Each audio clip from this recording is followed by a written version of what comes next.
부두대에서 제가 느꼈던 여러 가지 것들이 있는데요. 팩토리 투어를 할 때 비스포크 부서에 가서 인터뷰를 할 수 있는 기회가 있었는데 제가 약간 짓궂은 질문을 했습니다. 롤스로이스의 경쟁자는 어디라고 생각하세요? 제가 물어봤거든요. 그랬더니 얼굴이 싹 붓는 거예요. 정말 싹 없어.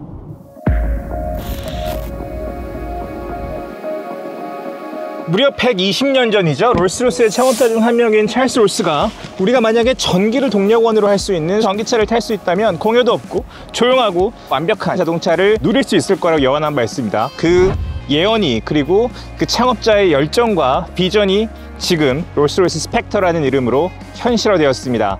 저희는 이미 작년에 한국 최초로 영국 현지에서 구두드 공장에서 이 차의 인테리어와 익스테리어에 대해서 완벽하게 전해드린 적이 있는데요. 오늘은 정말 기다렸던 시간입니다. 이 차가 직접 운전해보면 어떤 느낌인지, 도로 위에서 느껴봤을 때 또 어떤 감상들을 전해주는지 샅샅이 전해드릴 수 있을 것 같습니다. 같이 한번 가보시죠.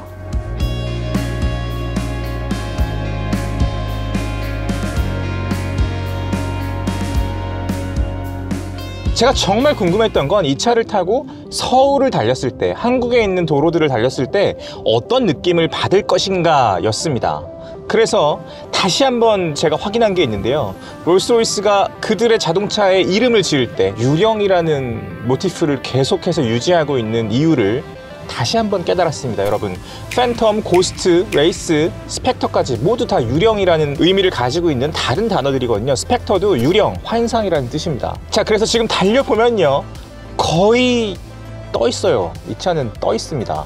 발이 없는 유령 같기도 하고요. 호수 위에 가만히 떠 있거나 아주 천천히 움직이는 아주 호사스러운 요트 위에 타고 있는 것 같은 그런 느낌을 받으실 수 있습니다. 비현실적으로 조용하고요. 그리고 비현실적으로 외부와 차단되어 있기 때문에 완벽하게 안락함과 평온함을 느낄 수 있고요. 호사스럽다라는 말은 사실은 이 차랑은 좀 어울리지 않습니다. 이 차는 호사 그 자체라고 말씀드릴 수 있을 것 같고요.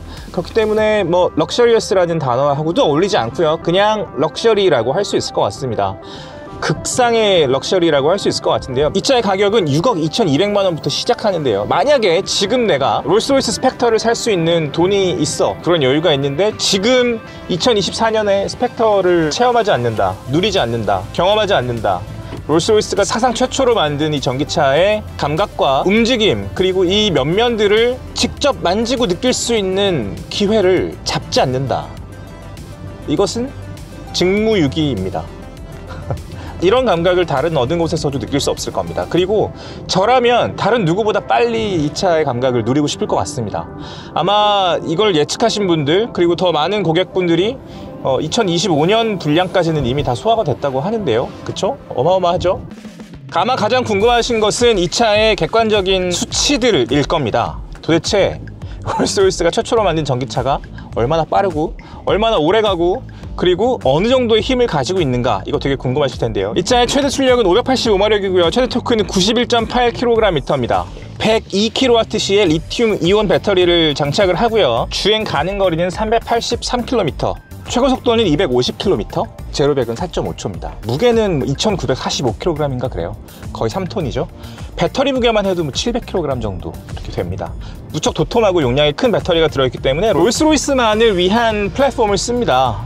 럭셔리 아키텍처, 롤스로이스 스페이스 프레임이라고 하는데요. 알루미늄으로 이 차만을 위한 프레임을 짜서 활용하기 때문에 다른 어떤 차와도 공유하지 않고 700kg이라는, 그리고 100W가 넘는 엄청난 배터리 크기를 그대로 밑에다 깔아서 무게중심을 아래쪽으로 달리기에 유리하도록 깔고요. 그리고 그 자체의 두께와 여러가지 둘러싼 부품들을 그대로 흡음재로 활용했다고 합니다. 그래서 이 모든 설계가 다 맞물려서 이런 느낌을 주는 거죠. 물론 에어 서스펜션이 들어가 있고요. 그리고 투챔버 댐퍼가 들어가 있고 실시간으로 조율이 되고 이런 것들도 무척 중요한 요소겠지만은 이게 전기차, 롤스로이스가 만든 최초의 전기차이기 때문에 사실 저는 그게 궁금했습니다. 전기차라는 장르를 브랜드가 받아들일 때 그 장르의 특성, 밟자마자 최대 토크가 튀어나오는, 그 다음에 배터리가 아래쪽으로 크게 깔려 있어야 주행 가능 거리를 확보할 수 있다는 이 전기차의 굴레 같은 거죠. 이것을 어떻게 활용했느냐에 되게 좀 방점이 찍혀 있었어요. 이걸 재미있게 활용하는 브랜드가 미니죠. 미니는 완전히 재미있게 역동적으로 달리는 브랜드이기 때문에 그것을 잘 활용할 수 있습니다. 무게중심이 아래쪽으로 깔려 있고요. 그것을 활용해서 더 재미있는 범퍼카 같은 느낌을 낼 수 있단 말이에요. 하지만 롤스로이스는 그런 느낌을 내는 브랜드가 아니잖아요. 최대한 정숙하고 부드럽게 달릴 수 있어야 되고요. 유령이라는 이름에 걸맞는 승차감을 유지를 해야 되고 무려 120년 넘게 이어져 온 브랜드의 전통을 전혀 훼손해서는 안 되는 팬텀과 고스트와 레이스와 컬리넌이 지금까지 쌓아 올린 롤스로이스의 아성에 흠집을 내면 안 되기 때문에 전기차인데 가능하겠어? 그런 생각을 했습니다. 가능합니다. 그리고 또 하나는 이 실내에 앉았을 때의 느낌이죠. 배터리가 아래쪽에 깔려있을 때 보통 시팅 포지션이 되게 어렵게 나오거든요. 발이 올라갈 수밖에 없어요. 밑에가 도톰하니까. 그리고 사실 롤스로이스 같은 브랜드는 정말 라운지체어에 앉은 것 같은 느낌을 줘야 되잖아요. 근데 그 역시도 구현했네요. 제가 구두드에서 앉아봤을 때는 여기 바닥이 살짝 좀 높지 않나 이런 느낌이 들었었는데요. 지금 운전할 때는 전혀 그런 느낌이 들지 않습니다. 뒷좌석도 마찬가지예요. 무척 편안하게 운전할 수 있다. 편안하게 운전할 수 있다는 말 자체가 너무 좀 게으르게 느껴지는 정도입니다. 집요한 브랜드네요. 구두드에서 제가 느꼈던 여러 가지 것들이 있는데요. 그 중에 하나는 뭐였냐면 저희 팩토리 투어를 할 때 크래프트맨십의 정수에 있는 그런 비스포크 부서에 가서 인터뷰를 할 수 있는 기회가 있었는데 제가 약간 짓궂은 질문을 했습니다. 롤스로이스의 경쟁자는 어디라고 생각하세요? 제가 물어봤거든요. 그랬더니 얼굴이 싹 붓는 거예요. 정말 싹 없어. 지구상의 어떤 브랜드도 롤스로이스의 경쟁자가 아니야 라고 이야기하더라고요.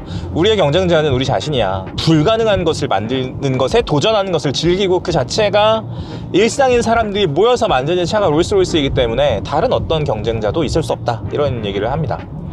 익스테리어부터 좀 살펴볼까 하는데요. 정리해드린 바가 있습니다만 새로운 마음으로 한국에서 좀 살펴보죠. 몇 가지 이제 좀 새롭게 보실 것들이 있습니다. 판테온 그릴이 완전히 새롭게 디자인이 됐습니다. 원래 롤스로이스 전통의 판테온 그릴은 되게 두껍고 완전히 세로로 서 있죠. 그래야 더 권위가 서고 그 신전의 모양을 그대로 느낄 수 있지 않겠습니까? 근데 이번에는 롤스로이스 사상 가장 넓고 납작한 그릴을 썼어요. 이 차가 넓고 낮은 차이기 때문에 그렇습니다. 일단 쿠페이기도 하고요, 전기차이기도 하고 공기역학에도 유리해야 되고, 그래서 0.25cc라는 어마어마한 공기역학 지수를 달성을 해냈고요. 그리고 왼쪽과 오른쪽의 각도가 다릅니다. 가운데를 기준으로 해서 이렇게 안쪽들을 보고 있어요. 공기를 양쪽으로 흘려주기 위한 장치입니다. 사실 전기차의 주행 가능 거리는 공기 역학에 무지하게 영향을 많이 받습니다, 여러분. 비슷한 취지로 환희의 여신상도 새롭게 디자인이 됐습니다. 원래 환희의 여신상보다 무릎을 조금 더 앞으로 진취적인 모양을 하고 있어요. 이 역시 공기 역학에 영향을 준다고 합니다. 저런 오너먼트까지, 그것의 공기 역학까지 다듬어서 달성해낸 주행 가능 거리라고 이해해 주시면 좋을 것 같고요.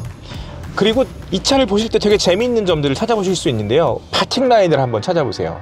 이 스펙터를 혹시 매장이나 혹은 거리에서 혹은 사진으로 보신다면 파팅 라인을 한번 찾아보시면 무척 재미있는 관점을 관찰하실 수 있을 겁니다. 파팅 라인이 이렇게 적은 차는 저는 처음 봤습니다. 요 정도 크기의 차인데 자동차를 가로지르는 선이 별로 없죠. 디자인을 위해서 내놓은 선이 없다는 게 아니라 전체 익스테리어를 이루고 있는 면들이 몇 개 없어요. 그렇기 때문에 이 후면에서 보는 이 뷰를 레이크 앤 더 아일랜드라고 표현을 합니다. 롤스로이스에서 하는 표현이에요. 어떤 게 레이크고 어떤 게 아일랜드냐? 후미등이 섬이고요, 그 후미등을 감싸고 있는 전체 철판이 레이크입니다. 레이크는 무척 조용하고 고요한 자연의 형태죠. 그렇기 때문에 후미등을 감싸고 있는 이 하나의 철판, 하나의 면이 쭉 감싸서 이 A필러까지 이어져요. 전체적으로도 파팅 라인이 무척 적고요. 옆에서 봐도 마찬가지고 뒤에서 봐도 마찬가지입니다. 옆에서 보면 무척 깔끔하죠. 뭐 캐릭터 라인이나 뭐 여러 가지 선들이 사실은 어떤 자동차의 캐릭터를 강조하기 위해서 많이들 쓰이게 마련인데요. 롤스로이스는 전혀 그렇게 하지 않았습니다. 여기서 좀 우리가 집중해야 되는 선은 제일 아래쪽에 깔려있는 단 하나의 선인데요. 그것은 와프트 라인이라고 합니다. 와프트는 둥둥 떠있는 뭐 이런 뜻인데요. 살짝 뒤쪽이 좁고 앞으로 갈수록 상승하는 그런 직선을 가지고 있는데요. 우리가 배를 생각해 보세요, 여러분. 배는 물을 위에 떠서 이렇게 지치고 가야 되잖아요. 그렇기 때문에 앞코가 이렇게 들려 있잖아요. 그 선을 표현한 겁니다. 그것이 와프트 라인이고요. 실제로 이 롤스로이스의 승차감이 잔잔한 물 위에 떠 있는 배에 가깝기 때문에 그것을 디자인 요소로 표현한 것이 이 와프트 라인이기도 합니다. 그리고 이 와프트 라인을 보는 또 하나의 묘미는 뭐냐면요, 요 깎인 면 사이에 노면이 아주 예쁘게 리플렉션이 생겨요. 그러니까 뭐 운전하는 사람을 볼 수 없겠죠. 하지만 밖에서 이 차를 보면 저 단 하나의 선으로부터 너무나 드라마틱한 리플렉션이 생기는구나, 이런 것을 또 한번 감상할 수 있는 그런 요소입니다. 그런 디테일이고요. 제가 지금 사실 이거 시승 시간이 되게 짧기 때문에 마음이 좀 급하긴 한데, 우리 인테리어로 한번 들어와 볼까요? 인테리어로 들어와 보면 롤스로이스에는 조금 뭐랄까요, 요즘에 유행하고 있는 어떤 럭셔리의 요소들이 되게 많이 빠져 있어요. 일단 드라이브 모드, 뭐 스포츠 모드 뭐 이런 거 없습니다. 에코 모드 이런 거 없어요. 대신에 여기 기어 레버에 보면 B 모드가 있는데요, B를 누르면 회생 제동을 최대화합니다. 배터리를 최대한 세이브할 수 있는 기능이고, 원페달 드라이빙이 어느 정도는 가능한 그런 옵션을 가지고 있는 거죠. 하지만 B를 누르기 전까지는 그냥 자동차를 운전할 때랑 거의 똑같은 느낌으로 운전하실 수 있습니다. 그리고 또 뭐가 없냐면 앰비언트 라이트가 없어요. 대신에 롤스로이스가 진심인 것은 별빛이죠. 그래서 우리가 실내에서 자연을 느낄 수 있는 여러 가지 방법들이 있습니다. 파노라믹 선루프를 진짜 크게 만들어서 밤하늘을 바로 바라볼 수 있게 하는 그런 것도 무척 시원한 디테일입니다만, 롤스로이스처럼 별들을 그냥 천장에 박아버릴 수도 있죠. 그래서 이 롤스로이스 지붕에는 정말 무수히 많은, 마치 별자리를 읽을 수 있을 것 같은 그런 별들이 정말 많이 박혀 있고요. 그리고 도어 안쪽에는 4,796개의 별들이 박혀 있습니다. 그리고 조수석 앞에 스펙터라고 써있는 레터링 주변에는 일루미네이티드 패시아라는 부분인데요, 이 부분에도 무려 5,200개의 별들이 박혀 있습니다. 여기는 은하수예요. 스펙터를 감싸고 있는 이 별들은 은하수에 가까운 디테일을 가지고 있습니다. 그래서 무수히 많은 별빛들이 조화가 되어서 이 스펙터의 안에서 환상적인, 그리고 무척 낭만적인 분위기를 느끼실 수 있어요. 우리가 별을 어디서 볼 수 있겠습니까? 그죠? 도시에서는 사실은 볼 수 없죠. 뭐 그래서 강원도로 간다거나 인공의 빛이 없는 곳에서 하늘을 보면, 아, 사실은 하늘에 빛이 저렇게 많았구나, 이런 생각들을 하게 마련인데요. 그것을 롤스로이스에서는 약간 감성적으로 느낄 수 있는 그런 터치가 가미되어 있습니다. 그리고 또 하나는 여러 가지 이 인테리어에서 느낄 수 있는 재질들이 정말 한치의 양보도 없는 진짜들이라는 겁니다. 이 원목의 느낌, 다음에 크롬의 느낌, 크롬이 내는 소리, 이 소리가 나려면 이게 진동해야 되잖아요. 그죠? 마치 우리가 샴페인 글라스로 건배를 하는 것 같은 그런 느낌이 들죠? 진짜 영원히 들을 수 있을 것 같은데, 이 소리는? 네, 그렇습니다. 그리고 롤스로이스는 정말 이 실내에서 느낄 수 있는 정숙함을 완성하기 위해서 극단의 집요함을 가지고 있는 회사죠. 심지어 바람이 송풍구를 지나갈 때 나는 소리를 롤스로이스에 어울리게 디자인하기 위해서 송풍구를 완전히 새롭게 만드는 그런 회사이기도 하니까요. 그래서 역시 지금 이 안에서 들을 수 있는 소리는요, 음악을 듣기 전까지는 아무 소리도 들리지 않습니다. 그리고 무척 클래식한 이 스티어링 휠의 굵기, 그리고 이 레버들의 굵기, 이것도 좀 집중해 보실 만합니다. 옛날 자동차들 보면 진짜 얇은 원목으로 이렇게 크게 큼직한 스티어링 휠들 가지고 있잖아요. 그것이 이 롤스로이스에 그대로 적용돼 있어서 딱 손에 쥐는 순간 무척 풍요로운 느낌을 가지실 수 있습니다. 오디오는 비스포크라고 써 있어요. 비스포크 오디오라고. 또 하나의 특징은 다른 브랜드들이 협업을 하잖아요. 시계 뭐 옛날에 벤틀리가 브라이틀링이랑 한다거나 벤츠가 뭐 IWC랑 한다고, 뭐 이런 협업들을 하는데, 롤스로이스는 롤스로이스 외에는 아무 브랜드도 들어가 있지 않습니다. 시계도 롤스로이스라고만 써 있고요. 그리고 스피커도 비스포크 오디오라고만 써 있어요. 하지만 누구의 기대도 배신하지 않는 소리를 여기서 들으실 수 있을 겁니다. 이것은 제가 정확하게 말씀드릴 수 있을 것 같고요. 이 안쪽에 뭐 우산 있는 것도 익숙하시죠? 롤스로이스는 우산이 들어가 있어요. 이것도 한 200만 원 정도 되는 옵션인데, 버튼을 누르면 우산이 나오고요. 그리고 젖은 채로 안에 넣어도 말려줄 수 있는 그런 장치들이 들어가 있습니다.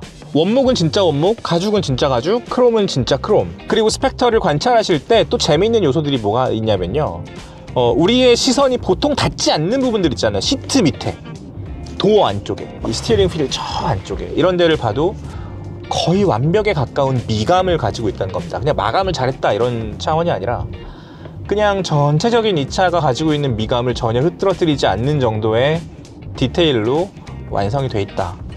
이것도 무척 인상적인 부분 중에 하나입니다. 직접 운전하지 않으면 깨닫기 어려운 부분이기도 하고요. 세세한 터치들을 또 느끼실 수 있죠. 그러니까 이를테면 트렁크를 열어보면 뭐 카페트가 되게 좋고, 지금 이 운전석이나 조수석 아래쪽에 있는 카페트도 토톰한 느낌의 무척 호사스러운, 집에 깔기에도 호사스러울 것 같은 카페트가 깔려 있는데요. 트렁크에도 마찬가지고요. 이걸 근데 살짝 들어보면 윗분에 자석으로 이렇게 탁 붙는 그런 게 있어요. 무심코 열었는데 탁 붙어. 그러면 우리가 이걸 들고 안에서 막 꺼내고 이럴 필요가 없겠죠. 이런 세세한 터치들. 자동차가 내 마음을 미리 읽어주고 움직이는 그런 집사 같은 느낌이 드실 겁니다, 이 차를 타보시면. 그리고 스펙터의 가장 중요한 특징 중에 하나는 뭐냐면요, 이 차는 지금까지의 롤스로이스가 만든 여러 가지 자동차들 중에서 가장 젊다는 점도 무척 주목할 만한 점 중에 하나입니다. 롤스로이스의 고객들이 실제로 좀 젊어지고 있어요. 40대, 50대로 많이 내려왔고요. 옛날에는 정말 성공한 CEO가 뭔가 나에게 주는 트로피로 롤스로이스를 갖는다, 그래도 야 정말 대단하다 이런 느낌이 들었지만요, 확실히 영앤 리치의 시대인 것 같습니다. 그래서 무척 젊어진 느낌을 이 안에서도 느끼실 수 있고, 그렇기 때문에 뭐 쇼퍼 드리븐보다는 오너 드리븐에 훨씬 더 가까운 느낌을 가지고 있어요. 운전했을 때 무척 즐겁고, 달리는 거 외에 다른 것들은 굳이 신경 쓸 필요가 없는 여러 가지 디테일들을 또 가지고 있기도 합니다. 달리는 감각은요, 정지 상태에서 그냥 풀악셀을 하든 시속 20km나 30km로 막히는 길을 달리든, 혹은 뭐 157, 80 정속주행을 하든 무척 일관된 감각을 느낄 수 있어요. 그러니까 빨리 달리면 달릴수록 감각을 왜곡하는 차예요. 롤스로이스는 그렇습니다. 스펙터는 특히 그래요. 이게 전기차이기 때문에 더 그런 것 같습니다. 제가 뭐 팬텀이나 컬리넌이나 레이스를 운전했을 때도 뭐 매직 카펫 라이드, 늘 롤스로이스가 하는 그런 감각이죠. 이런 것들을 정말 10분 느낄 수 있었고, 다른 어떤 브랜드에서도 느낄 수 없는 감각이었지만 이 차는 전기차니까 좀 더해요. 그래서 롤스로이스도 이 차를 만들 때 무려 250만 킬로미터를 달리면서 막 40도, 영하 50도를 견디는 그런 테스트를 이미 진행을 했고, 그게 막 400년 정도의 데이터라고 합니다. 시뮬레이션 데이터를 쌓아서 완성한 그런 차라는 뜻이죠. 그러니까 오늘 같은 봄날, 4월의 어느 날 서울의 이 정말 축복 같은 날씨에 이 차를 타고 달린다는 건 그 자체로 휴양에 가까운 경험을 하실 수 있습니다. 아무리 운전을 해도 피곤하지 않다, 뭐 이건 너무 좀 진부한 표현이라는 생각이 들어요. 제가 어떤 정말 잘 만든 물건을 만났을 때, 이 물성은 정말 어떤 인간보다도 훨씬 뛰어나지 않나? 그런 생각을 할 때가 있습니다. 우리가 흔히 만나는 여러 가지 인간 군상들이 있죠. 그 중에는 뭐 뛰어난 사람도 있고, 존경할 만한 사람도 있고, 상종하기 싫은 사람도 있잖아요. 근데 우리가 어떤 평균치의 느낌 혹은 뭐 인격과 캐릭터를 생각했을 때, 그걸 훨씬 상회하는, 롤스로이스 스펙터가 사람이라면 그것을 훨씬 상회하는 인격을 가지고 있다, 그런 감각을 느낄 때가 있는데요. 이 롤스로이스 스펙터는 저의 어떤 기대도 변신하지 않고 예상하지 못했던 정도의 흡족한 감각을 느낄 수 있게 해주네요. 한없이 아날로그에 가까운데 어떤 디지털도 어떤 자동화도 흉내낼 수 없는 완성도를 우리가 누릴 수 있게 해준다는 거, 제가 어떤 생각이 들었냐면요, 정말 뛰어난 오페라 가수의 노래를 듣는 것 같은 그런 느낌도 듭니다. 진짜 막 차트를 휩쓸고 있는 그런 노래들이 있고요. 그리고 정말 공연장에 찾아가서 그 사람의 목소리를 어떤 디지털도 통하지 않은 채로 그 공연장을 쩌렁쩌렁하게 울리는 그 소리를 들었을 때만 느낄 수 있는 감동이 있잖아요. 롤스로이스에서 그런 감각을 느낄 수 있어요. 그냥 뭐 한마디로 하면 가장 예술에 가까운 전기차를 만들면서 그런 느낌을 고수했다는 게 정말 놀랍네요.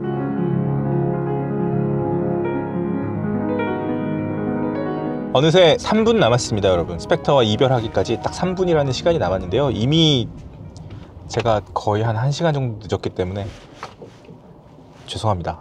너무 늦어가지고.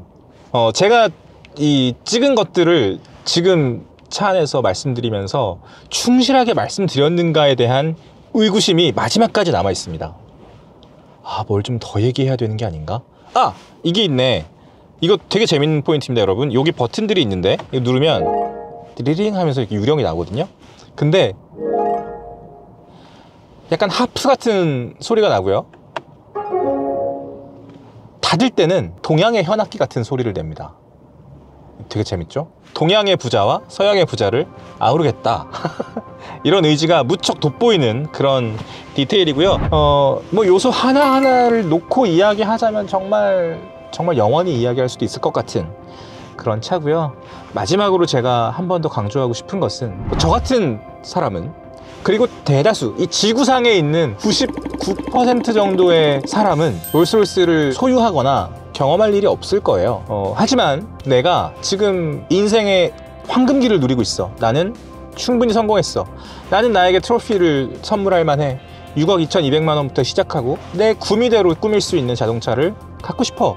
특히 롤스로이스가 최초로 만든 120년 전에 찰스 롤스가 얘기했던 그 비전이 그대로 지금 2024년에 재현된 이 차를 갖고 싶어. 이 감각을 내가 소유하고 싶어. 그런데 안 하고 있다? 그것은 직무유기입니다. 그리고 혹시 사전 예약을 해놓으신 분들이 있다면 커스터마이징에 비스포크 옵션에 진심이시기를 권해드리고 싶습니다. 정말 나만 만들 수 있는 옵션들을 채우시기를 권해드리고 싶습니다. 그렇게 해서 뭐 예산이 얼마가 올라가든 감당하실 수 있잖아요. 그죠? 자, 오늘 여기까지 말씀드리겠습니다. 이 스펙터라는 차의 어떤 점들을 모쪼록 조금이나마 공감하실 수 있었다면 구독 버튼으로 저희를 응원해 주시고요. 아직도 안 하고 싶은 말이 너무 많아. 아, 진짜 세상에 이런 차가 있네요. 여기까지 하겠습니다. 지금까지 시간이 소중한 우리를 위한 취향 공동체 덕팍 정우성이었습니다. 감사합니다.